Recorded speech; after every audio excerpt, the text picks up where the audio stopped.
Hey, what's new and exciting? It's Kevin O'Shaughnessy here, and I want to help you get better at the guitar. If you've seen this channel before, then you've probably noticed that I try to promote all of the various tools, right? We'll talk about ergonomics, we talk about mechanics of particular techniques, we'll talk about mindset, sometimes songwriting, music production, a little bit of everything, including things like learning how to read music or some basic music theory.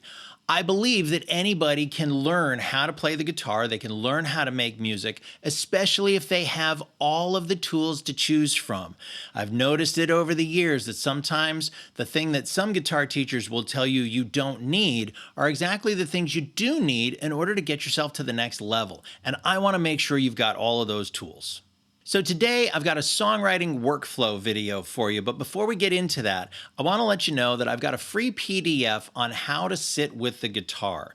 Now that sounds like it might be a pretty mundane subject, but I find that even a lot of method books get this wrong. So if you've ever experienced pain in your wrist, your neck, your back while you're playing the guitar, then this is for you. I promise it'll change the way you play. The link is in the description below. Now let's get into the video.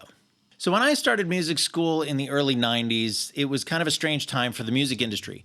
The computer technology was coming, but it wasn't widely accepted yet. So I learned a lot of traditional techniques for composing music, largely with pencil and big score paper. By the time I went back to school in the early 2000s, computer technology had taken over everything. Pro Tools was the industry standard. There were multiple notation programs like Finale and Sibelius. MIDI technology had exploded, and computers were just everywhere in the composition process. Now, at that time, I was majoring in film scoring, and we were encouraged to use the technology as much as we could. After all, it's a big time saver. And if you're going to be a film composer, which I thought I might want to be at the time is of the essence. It is your greatest resource, and it's the only one that you cannot replenish. So the prevailing wisdom was if you could create in the DAW, you could hear your results in real time and you could make changes, and that would have a ripple effect down the line. So over the years, I practiced all kinds of different workflows to make my music faster and try to make it more efficient, and to follow that edict of using as much technology as possible. I was always happy with the end results, but it always seemed the road to get there was such a pain in the ass. Every step seemed to take twice as long as I thought it should, so I was constantly looking to improve my system. Now, while I have scored a few films in my career, most of my work has to do with song production, producing songs for aspiring writers, and producing my own music. Over time, I found that most of the guidelines that I learned when I was in school really just didn't work for me. They were too frustrating. One of my biggest challenges, being a guitar player who writes music in the vein of Joe Satriani sometimes, was that I often came up with ideas that I couldn't immediately play. Now, this was one of my hang-ups when it came to writing my work in the DAW. If I couldn't play something right away, then I'd have to take time to practice it to get it down into the DAW. And there was no guarantee that I would remember how I did what I did when I listened back to it later. Over the years, I came to realize that speed for speed's sake is not the goal of creating art, especially these days when AI can whip out a tune for you in a matter of seconds. The goal for creating art is to create something that's going to have an emotional impact. Deadlines need to be met, of course, if you're doing a job for somebody else, but if you're fighting with your process, then you run the risk of missing those deadlines. So after 20 years of being a professional songwriter and producer, I finally cracked the code to my own composition workflow.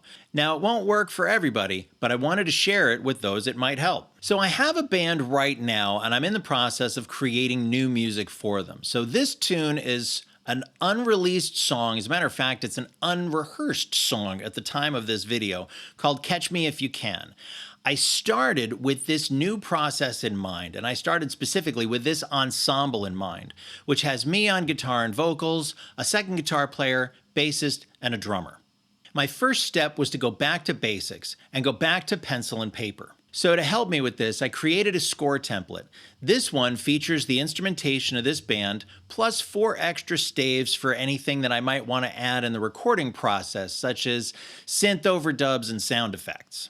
Working with pencil and paper was awesome because it meant that I didn't have to worry about whether or not I could play the ideas right away. I could just put them down, and I wouldn't have any trouble remembering what I came up with because it was right there on paper. Once I finished enough of the pencil sketch to know what it was that I wanted to do with the tune, I went to Finale, my notation program. Of course, if any of you guys follow this, you know that Finale is now out of business, so I'm just waiting until it dies before I change programs, because I know this one really, really well.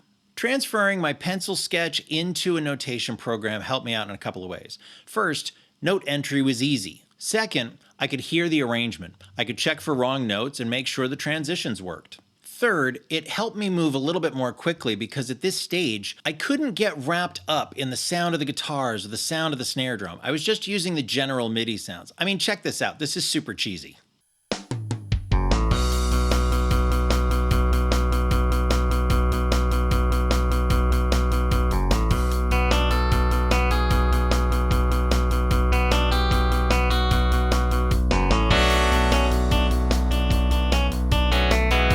But listening to the arrangement that way, I had to focus on just the notes.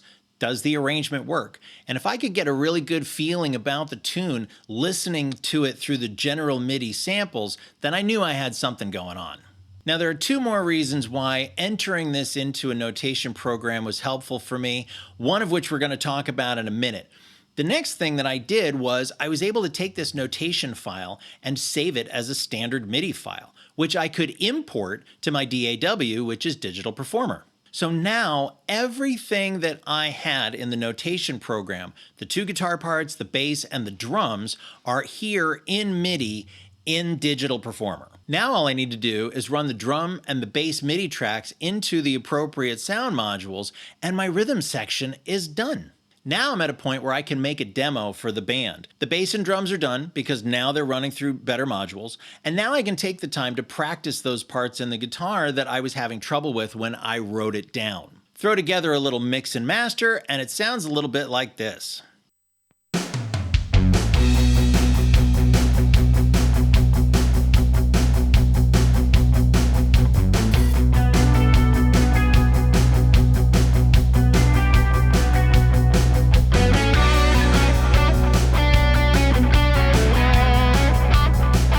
So we're coming to the end of the process, and this is the last reason why having the music in a notation program first really helped me out. Now that I know that everything works in the demo, I can go back to the notation and create the charts for the band. Tablature for the guitar player and the bass player, and a chart for the drummer. Save them as PDFs and email them out. So that's my process. I incorporate a little bit of the old school with a little bit of the new school, and now every step in the process is a relief instead of a frustration. By starting with pencil and paper, I relieve myself of the obligation of having to be able to play it right away, while still being able to document my ideas in their entirety. By entering that pencil sketch into Finale, I can hear the arrangement without having to worry about the individual tones. Do the notes work? Are there any wrong notes? Are there any transitions that need more work? I can figure that out then and work out all the problems. From there, I can save that file as a standard MIDI file and import it into my DAW, and now half the work is done for me. The drums and bass simply need to be routed to sound modules, and I've got my rhythm section to record with. Finally, if I make changes in the demo, I can go back and correct them in the Finale file, and then create the charts for the band.